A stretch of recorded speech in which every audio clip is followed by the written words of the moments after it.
17 বছর বয়সে মিশরের রানী হয়েছিলেন। তিনি 9টি ভাষা জানতেন। ইতিহাস, ভূগোল, শরীরবিদ্যা, রাষ্ট্রনীতি, অর্থনীতি, প্রাণীবিদ্যা, রসায়ন ইত্যাদি সমস্ত কিছুই তিনি জানতেন।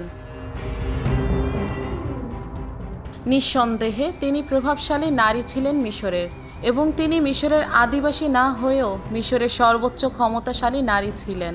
মাত্র 22 বছর রাজত্ব করার পর সাপের কামড়ে তিনি মারা যান। তার মৃত্যু আজও রহস্য।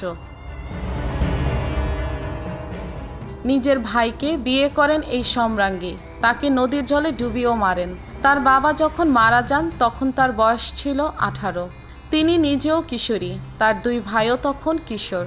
সে সময় বাবার মৃত্যু শোক কাটিয়ে তিনি 18 বছর বয়সেই সিদ্ধান্ত নেন যে তিনি তার 2 ভাইকে বিয়ে করবেন এবং তাদের বিবাহও করেন। তবে এর পেছনে ছিল অন্য কারণ। তিনি চেয়েছিলেন ভাইদের সঙ্গে তিনিও সিংহাসনের সমান দাবিদার হবেন, তাই সহজ পন্থা হিসেবে তাদের বিবাহ করার পথ বেছে নেন। তবে এটা খুব অবাক বিষয় ছিল না, কারণ তার পরিবারে তার বাবা মা ছিলেন সম্পর্কে ভাই বোন, আবার তার অনেক তুতো ভাই বোনও নিজেদের মধ্যে বিবাহ করেন।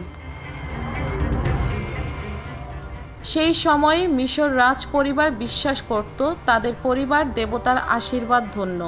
মূলত রাজরক্ত যাতে পবিত্র থাকে সেই জন্য রাজ পরিবারে নিজেদের ভাই বোনদের মধ্যে বিবাহ চালু ছিল। যাই হোক, তিনি নিজের 2 ভাইকে বিবাহ করে সিংহাসনে নিজের দাবি সুনিশ্চিত করার পর কিন্তু এক ভাই তথা পতিতাকে সিংহাসনের দাবি থেকে সরিয়ে দেন।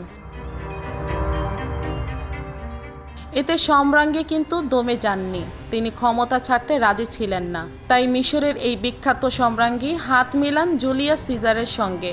তারপর ভাই তথা স্বামীর সঙ্গে যুদ্ধে অবতীর্ণ হন। সেই সম্রাজ্ঞী ক্লিওপেট্রার কাছে যুদ্ধে হেরে যান তার ভাই।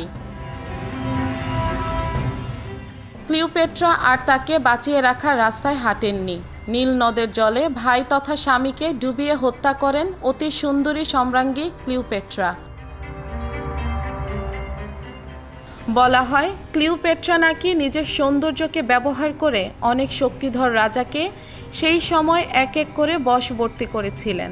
তাদের কাছ থেকে রাষ্ট্র সংক্রান্ত অনেক গোপন তথ্য নিজেকে ব্যবহার করে আদায় করে নিতেন ক্লিওপেট্রা।